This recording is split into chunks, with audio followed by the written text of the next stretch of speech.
2 Samuel chapter 9.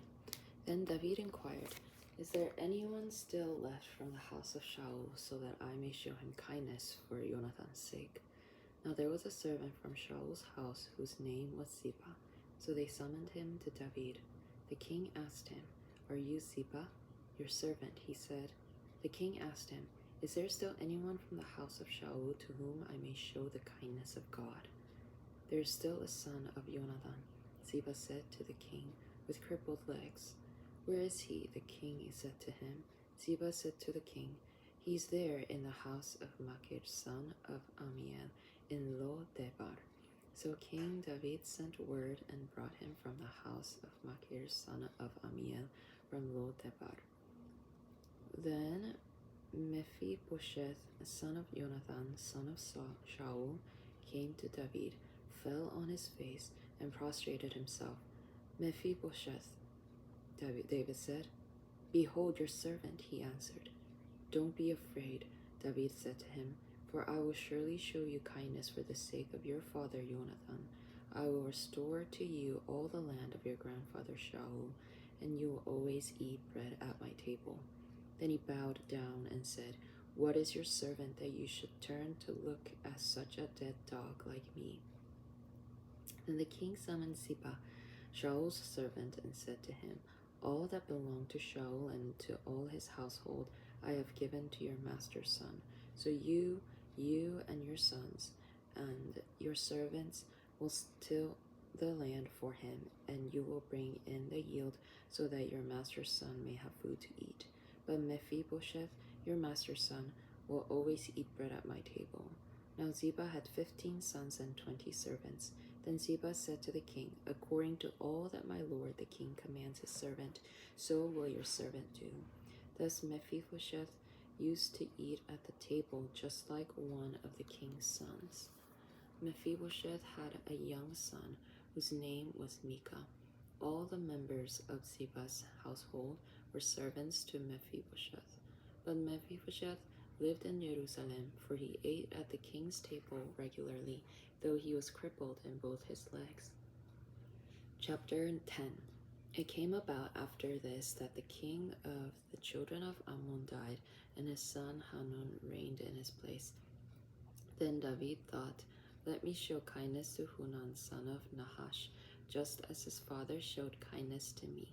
So David sent word by the hand of his servants to comfort him concerning his father. But when David's servants arrived at the land of children of Ammon, the princes of the children of Ammon said to Hanun their lord, Do you think that David is really honoring your father because he has sent counselors to you? Has not David sent his servants to you in order to explore the city, to spy it out, and to overthrow it?" So Hanun seized David's servants, shaved off one side of their beards, cut off their garments in the middle of their buttocks, and sent them away. When they informed David, he sent word to meet them, for the men were greatly humiliated. The king said, "Stay in Jericho until your beards are grown, then return." Now, when the children of Ammon saw that they had become a stench to David, the children of Ammon sent and hired the Arameans of Beth Rehob and Arameans of Zobah, 20,000 foot soldiers, and the king of Maacah with 1,000 men plus 12,000 men from Toph. When David heard about it, he sent Joab and the whole army, the mighty warriors. The children of Ammon came up and lined up in battle array at the entrance of the gate, while the Arameans of Zobah and Rehob and the men of Tob and Maacah were by themselves in the field. When Joab saw that there was a battle line against him front and rear, he chose of all the best troops of Israel and arrayed them against the Arameans. But the rest of the troops he committed to the command of his brother Abishai, and he arrayed them against the children of Ammon. Then he said, "If the Arameans are too strong for me, then you will help me. But if the children of Ammon are too strong for you, then I will come to help you.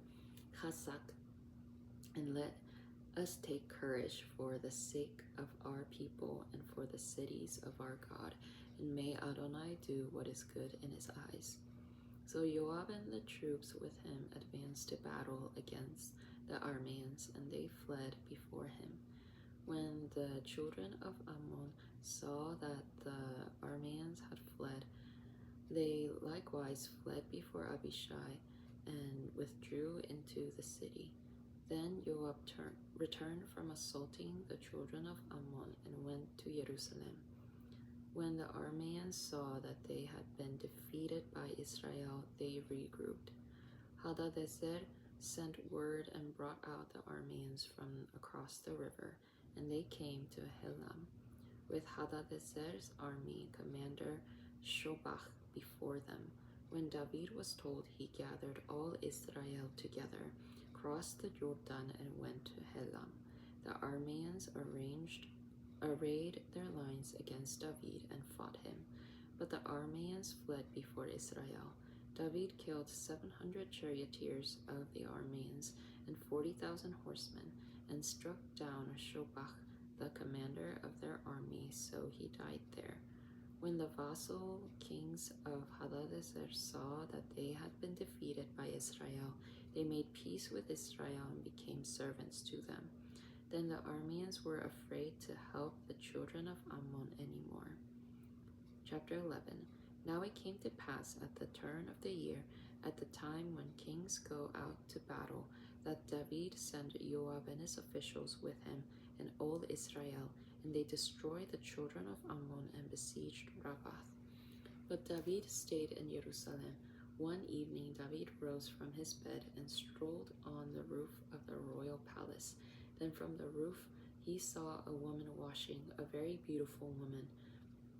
So David sent someone to inquire about the woman, and he reported, "Isn't this Bathsheba,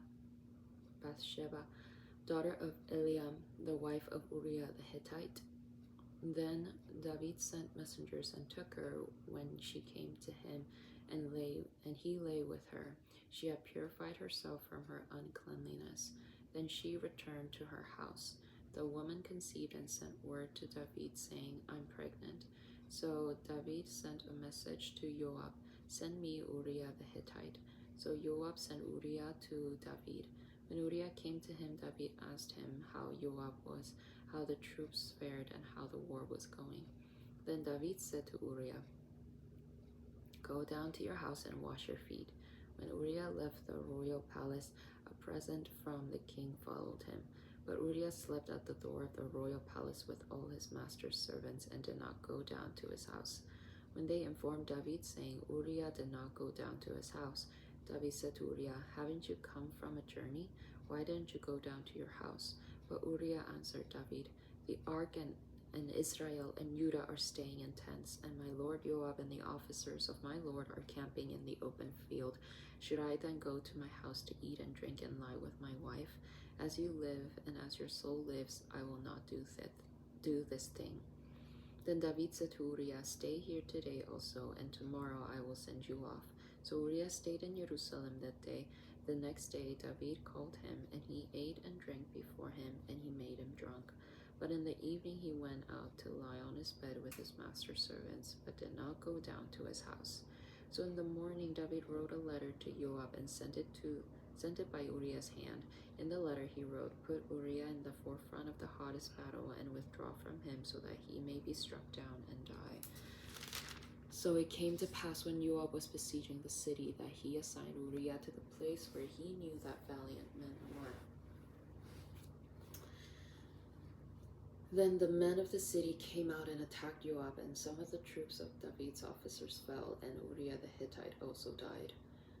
When Joab sent and reported to David all the events of the war, he charged the messenger, saying, "When you finish reporting all the events of the war to the king, if it happens that the king's wrath flares up and this says to you, 'Why did you come so close to the city to fight? Didn't you know that they would shoot from the wall? Who killed Abimelech, son of Jerubesheth? Didn't a woman throw an upper millstone on him from the wall so that he died at Thebes? Why did you come so close to the wall?' Then you will say, 'Your servant Uriah the Hittite is dead too.'" So the messengers went and came and told David all that Joab had sent him to report.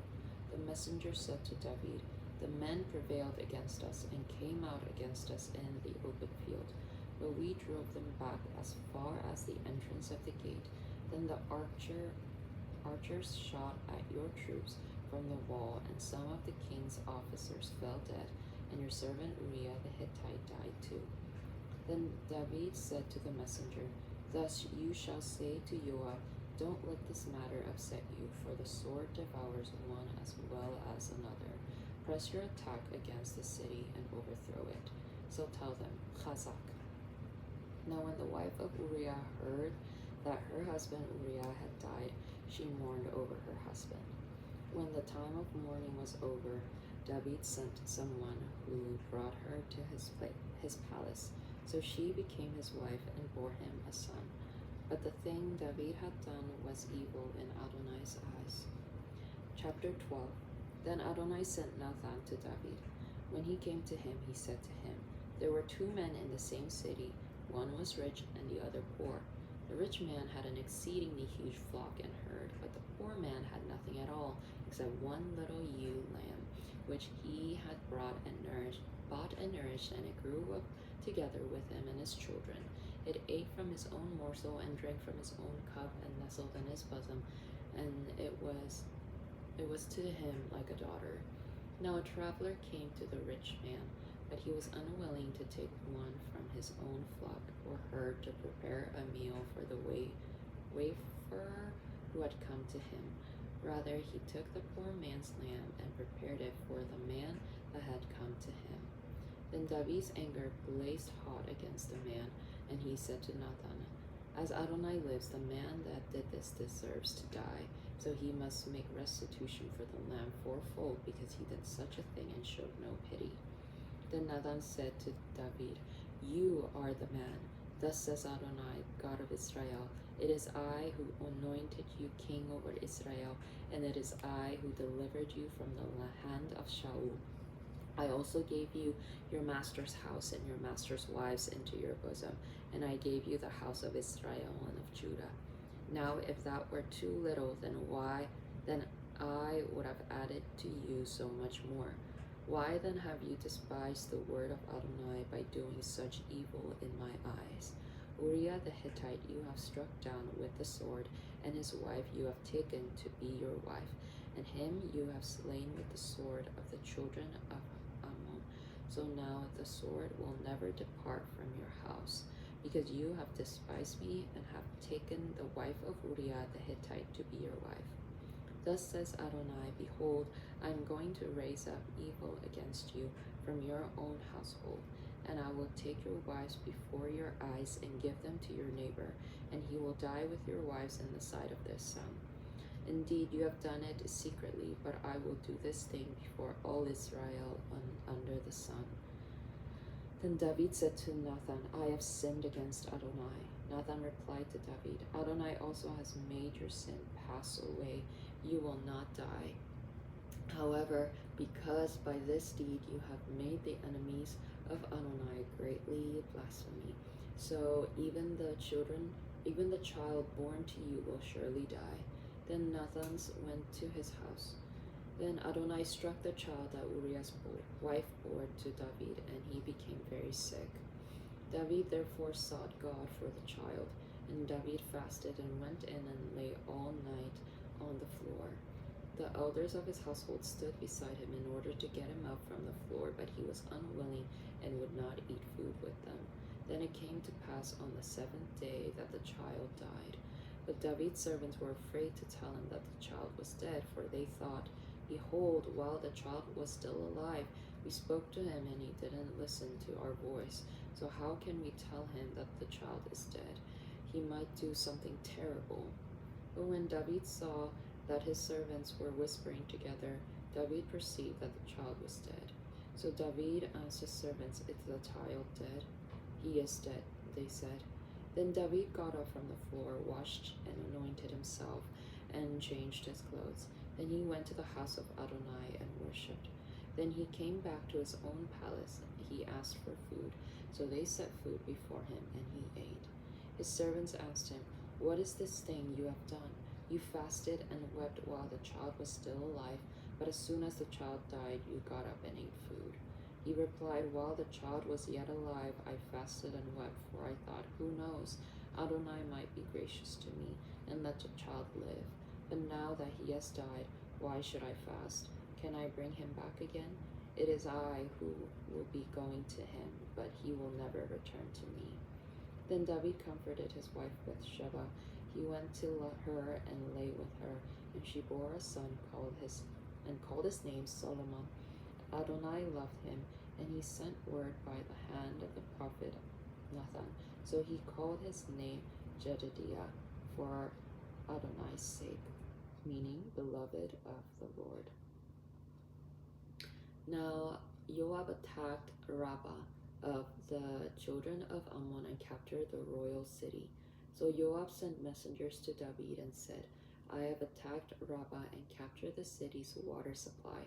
So now gather the rest of the troops together, camp against the city and capture it. Otherwise I will capture the city myself and will be named after me." So David gathered all the troops, went to Rabbah, attacked it, and captured it. Then he took the crown of their king from off his head. Its weight was a talent of gold, and in it was a precious stone, and then it was placed on David's head. He also brought a vast amount of spoils out of the city. Then he brought out the people who were there and put them to work under saws, iron threshing boards, and iron axes, assigned them to brick making. And thus he did to all the cities of the children of Ammon. Then David and all the troops returned to Jerusalem. Chapter 13. It came to pass after this that Absalom, son of David, had a beautiful sister named Tamar. So Amnon, son of David, fell in love with her. But Amnon was so frustrated that he fell sick because of his sister Tamar, for she was a virgin, and it seemed impossible to Amnon to do anything to her. However, Amnon had a friend named Jonadab, son of Shimeah, David's brother, and Jonadab was a very shrewd man. So he said to him, "Why are you, the king's son, so miserable morning after morning? Won't you tell me?" Amnon told him, "I'm in love with Tamar, but my brother Absalom's sister." So Jonadab said to him, "Lie down on your bed and pretend you're sick. When your father comes to see you, say to him, 'Please let my sister Tamar come and give me some bread to eat. Let her prepare the food in my sight so I may see it and eat from her hand.'" So Amnon lay down and pretended to be sick, and when the king came to see him, Amnon said to the king, "Please let my sister Tamar come and make me a couple of cakes in front of me so I may eat from her hand." Then David sent someone to the house for Tamar, saying, "Go now to your brother Amnon's house and prepare bread for him." So Tamar went to her brother Amnon's house while he was lying down. So she took dough, kneaded it, and made cakes in front of him and baked the cakes. Then she took the pan and poured them out in front of him, but he refused to eat. Then Amnon said, "Everyone leave me." So everyone left him. Then Amnon said to Tamar, "Bring the bread into the bedroom that I may eat from your hand." So Tamar took the cakes she had made and brought them into the bedroom to her brother Amnon. But when she brought them close to him to eat, he grabbed her and said to her, "Come lie with me, my sister." "No," she said to him, "Don't, my brother. Don't rape me, for such a thing should never be done in Israel. Don't do this disgraceful deed. Where could I go with my shame? You will be as one of the disgraceful fools in Israel. Now please speak to the king, for he will not withhold me from you." But he was unwilling to listen to her voice, so he overpowered her, forced her, and lay with her. Then Amnon loathed her with very intense revulsion. Indeed, the hatred that he hated her with was greater than the love in which he had loved her. So Amnon said to her, "Get up, get out." But she said to him, "No, sending me away is even a greater evil than the one you have already done to me." But again he would not listen to her. Then he called his servant that attended him and said, "Get this woman away from me now and bolt the door after her." Now she had on her a long-sleeved garment, for such robes the king's virgin daughters used to be dressed. Then his attendants took her outside and bolted the door after her. Tamar put ashes on her head and rent her long-sleeved garment that was on her. She laid her hand on her head and was crying aloud as she went away. Then her brother Absalom said to her, "Has Amnon your brother been with you? So now, my sister, keep quiet. He is your brother. Don't take this thing to heart." But Tamar remained desolate in her brother Absalom's house. When King David heard about all these things, he was very angry. Absalom did not say a word to Amnon, either good or bad, for Absalom hated Amnon because he had raped his sister Tamar. It came about after 2 full years that Absalom's sheep shears were at Baal Hazor, which is near Ephraim, and Absalom invited all the king's sons. Then Absalom came to the king and said, "See now, your servant has sheep shears. Please let the king and his servants come with your servant." But the king said to Absalom, "No, my son, let's not all go. We don't want to be burdensome to you." Though he urged him, he would not go, though he blessed him. Then Absalom said, "If not, then please let my brother Amnon go with us." "Why should he go with you?" the king said to him. But when Absalom pressed him, he let Amnon go with him, along with all the king's sons. Then Absalom commanded his young men, saying, "Now watch Amnon until his heart is merry with wine. When I tell you, strike Amnon, then put him to death. Have no fear. Isn't it I who commanded you? Be strong, be son of valor." So Absalom's young men did to Amnon as Absalom had ordered. Then all the king's sons got up, each mounted his mule, and fled.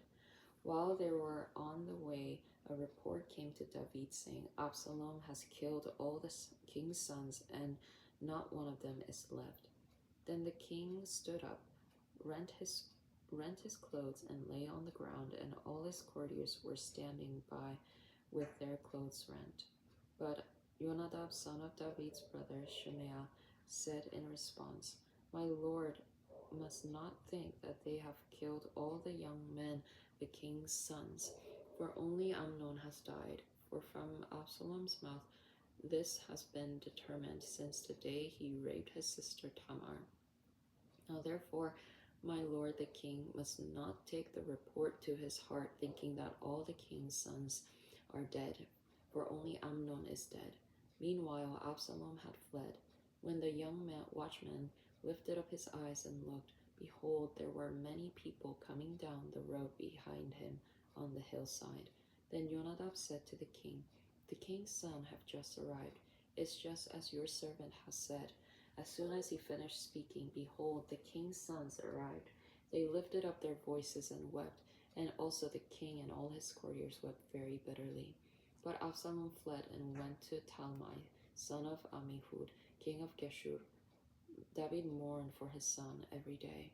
So Absalom fled, went to Geshur, and remained there 3 years. Then King David's soul longed to go out to Absalom, for he was comforted about Amnon since he was dead.